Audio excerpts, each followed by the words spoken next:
Zimbabwean police have deployed tear gas against people protesting in Bulawayo over a fuel price increase announced by President Emmerson Mnangagwa over the weekend. Labour leaders sent out flyers asking for a peaceful protest devoid of looting to send a message to the government that they have had enough. President Mnangagwa announced the new fuel prices as fuel shortages and the economic challenges bite harder.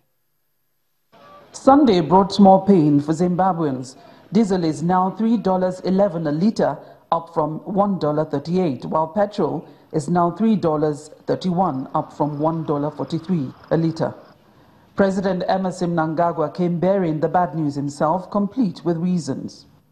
These prices are predicated on the ruling official exchange rate of 1-to-1 between the bond note and the United States dollar, and also on the need to keep fuel retailers viable. Guests of the government, like diplomats and tourists with adequate proof of status, will be paying less at $1.24 for diesel and $2.32 for petrol. This past week, the industrial sector had sent out an SOS to government. Everything has actually turned to a disadvantage to us as a manufacturer. Cognizant of the need to prevent generalized price increases for goods and services in the country, with the attendant hardships which that will entail, especially to the commuting workers, the government has decided to grant a rebate to all registered business entities in the manufacturing sector, mining sector, commerce sector, agriculture sector, and transport sector. Details of the promised rebate will be revealed at a later date. Meanwhile, at the pumps and to the man on the street, it's a very difficult life. Long fuel queues remain and the pumps are off. Even the black market is quiet.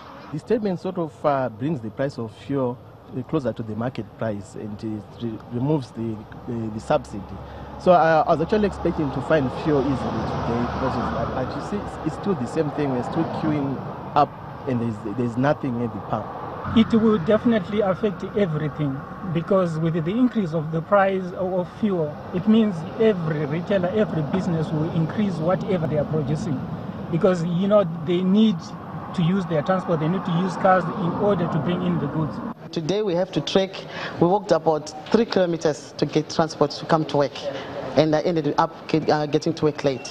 The Labour leaders are taking their expression of displeasure much further with a 3-day shutdown. Protests have erupted in Bulawayo and Harare on Monday morning. We are now calling for a 3-day stay away, Monday, Tuesday, Wednesday, then to meet on a Thursday and look at other forms of action, including demonstrations, including sitting in cities and in government places. And we make a clear message to the government that we are overburdened. We can't carry this anymore. It's nearly midway through the first year of this administration, and it's recorded a series of strikes, protests alongside the monetary crisis and fuel shortages. A number of corrective policies, including a likely new currency, are said to be in the works. Hopefully, the president's promise of a brighter tomorrow will be a reality. From Johannesburg, South Africa, Betty Dibia, Channels Television News. Joining us now is a Zimbabwean journalist, Nigel Yamatumbu. Hello, Nigel. It's good to see you. Yes, it's really good to see me safe and sound in the midst of all this progress that are obtaining in Harare. Well, Nigel, just help us understand, how did we get here? How did the economic situation get so bad? Well, it's really multi-pronged.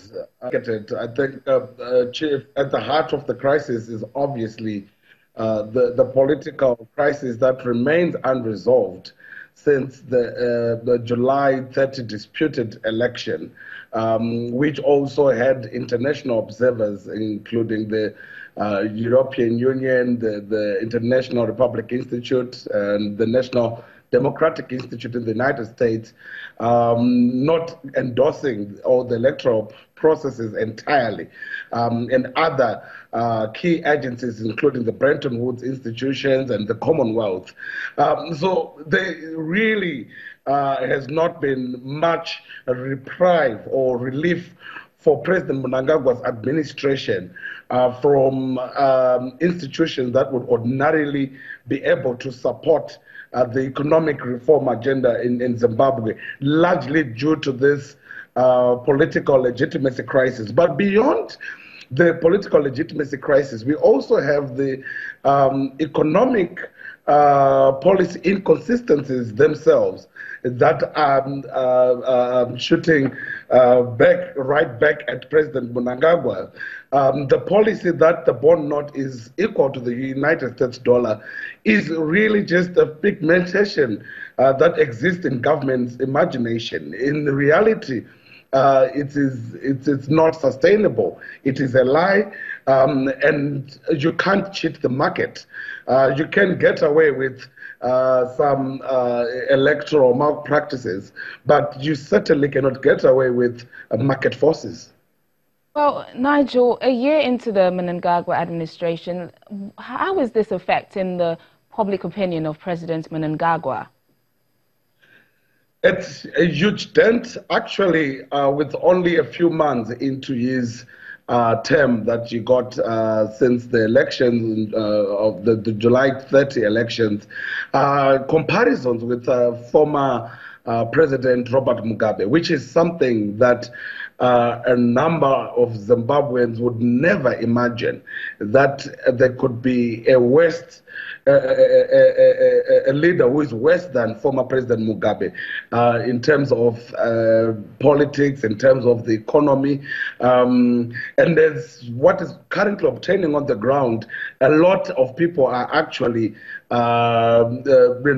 reliving President Mugabe's memories to say he was probably better. He probably showed leadership. He would never, for example, go on national television to announce price hikes. It's something that is certainly first for the country, for Zimbabwe. And the public opinion generally now feels that Mnangagwa is probably a worse devil, so to speak, than former President Mugabe. And obviously has never really won the confidence of those in the urban areas, in particular Harare and Bulawayo, which are the two major cities in the country. While these protests are not nationwide per se, and are not also, there have not been any reports of any demonstrations in the rural areas where he enjoys support, but the key industrial hubs and the key economic capitals, that is Harare and Bulawayo, it's really clear that they are against Mnangagwa's administration. Okay, bring up to speed with the latest developments concerning this protest. Have they been peaceful so far? Well, they have been reports of violent disturbances in both Harare and Bulawayo, particularly in the township area of Epworth in Harare, where two people have been reportedly been shot by the police. They are unconfirmed reports that have been trickling in that I would also then need to independently verify, of two police officers reportedly killed in Bulawayo, and also a dead body that has been discovered on the streets of Harare. But otherwise, as the day progressed, the town was almost empty.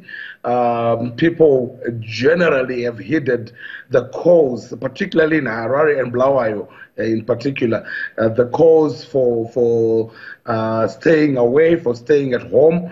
And the few that attempted to go to work were being met with rowdy youth and so on, who were commanding them back home. The community omnibuses were charging ridiculously amount of fares to transport. So you would find that people, even that were not part of the shutdown, stayed at home, at least due to the cost of traveling. Well, Nigel, thank you for keeping us updated on that story. Do stay safe. Thank you for joining us on Network Africa. Excellent. Thank you.